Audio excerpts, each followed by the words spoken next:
Halo, Assalamualaikum warahmatullahi wabarakatuh guys. Di video kali ini gue mau ngebahas terkait masalah perpajakan khususnya PTKP.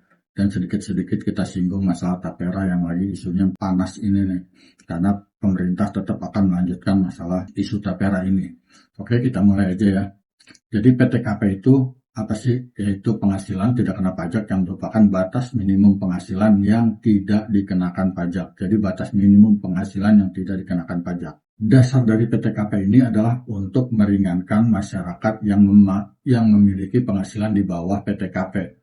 Jadi bisa dikatakan atau diasumsikan bahwa PTKP ini dianggap sebagai biaya hidup masyarakat lah. Jadi kalau masih di bawah biaya hidupnya itu di bawah PTKP, dia nggak dikenakan pajak. Tapi jika melampaui batas biaya hidup yang telah ditentukan oleh pemerintah ini, maka baru dikenakan pemotongan pajak, yaitu yang 5% itu yang kita dipotong 5% setiap bulannya oleh perusahaan dan disetorkan ke negara. Pemotongan yang dikenakan itu pun bukan dari total gaji. 5%-nya itu perhitungannya bukan dari total gaji, tapi selisih dari besarnya gaji setelah dikurangi PTKP, setelah dikurangi biaya hidupnya, bisa dibilang begitu. PTKP untuk wajib pajak itu besarannya tuh 4,5 juta untuk satu orang per bulan atau 54 juta per tahun.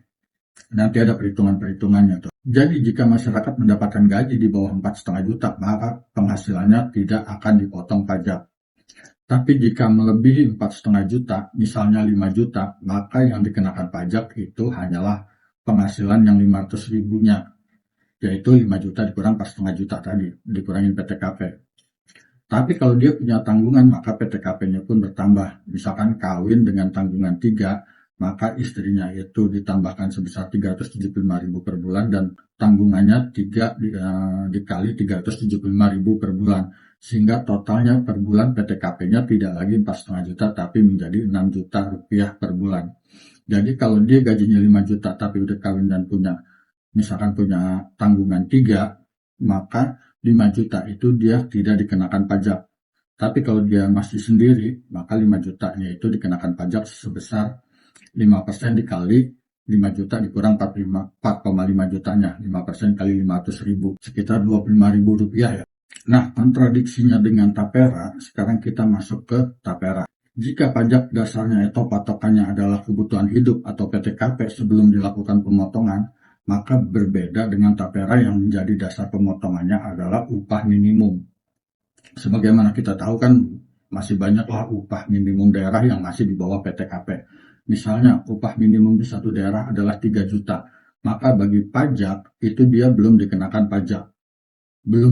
Tidak dipotong pajak karena masih di bawah 4,5 juta, dianggap masih di bawah kebutuhan hidupnya dia. Sedangkan orang yang menerima upah minimum tersebut bagi tapera itu sudah dilakukan pemotongan, diwajibkan dilakukan pemotongan untuk tabungan, yaitu sebesar 2,5% kali 3 juta ya sekitar 75 ribu.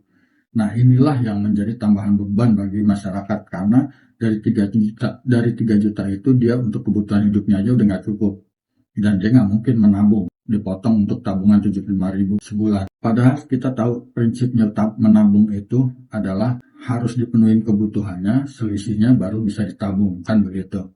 Sebagaimana yang kita pernah pelajarin dulu, gue pernah belajarin di kuliah dulu, yaitu saving atau tabungan atau investasi sama dengan income dikurang cost atau pendapatan dikurang biaya. Jadi saving itu setelah pendapatan dikurang biaya. Nah, ini kan lucu gitu lah. Tapera ini konsepnya ini ngerusak yang namanya bisa dibilang ilmu yang pernah gue pelajarin dulu. Yang sekarang itu jadinya income itu bukan dikurang cost dulu, tapi income dikurang tabungan baru sama dengan cost. Ya kalau persamaan matematiknya benar. Karena di banyak persamaan di ekonomi itu yang nggak bisa diterapkan dalam masalah hanya dalam konsep matematis aja. Masalah persamaan yang tadi saving sama dengan income dikurang cost sama dengan saving dikurang income, ya nggak bisa begitu gitu. Income dikurang saving nggak bisa begitu gitu. Karena itu ada konsep, ada filosofinya juga. Jadi permasalahannya bukan masalah manfaat yang nanti akan kita terima, tapi masyarakat yang ngejalanin kehidupan sehari-harinya yang berat. Mau dibilang manfaatnya bakalan dapat rumah gedong segala macam, tapi kalau sehari-harinya dia susah ya susah gitu akhirnya. Untuk misalkan 10 tahun lagi bakalan dapat rumah yang layak huni lah gitu, yang bagus. Tapi buat 10 tahun ini nyampe apa enggak dengan yang namanya yang ada, karena nggak cukup kebutuhannya akhirnya jadi sakit. Ya bisa jadi sakit lever karena kurang gizi segala macam, belum lagi nanti akhirnya pinjam sana sini buat kebutuhan hidup sehari-hari, akhirnya bunuh diri lagi karena di uber-uber DC pinjol. Jadi bagi gue kesimpulannya Tapera ini konsepnya udah konyol. Pertama, dia tadi itu dia nggak memperhatikan kebutuhan masyarakat dulu, dia langsung potong aja. Kedua, merusak teori ekonomi yang pernah gue pelajarin, teori ekonomi dasar lah, yang tadi itu persamanya saving sama dengan income dikurang cost gitu. Jadi saving itu baru ada setelah income dikurang cost atau pendapatan dikurang beban atau biaya hidup. Oke, itu aja. Wassalamualaikum warahmatullahi wabarakatuh.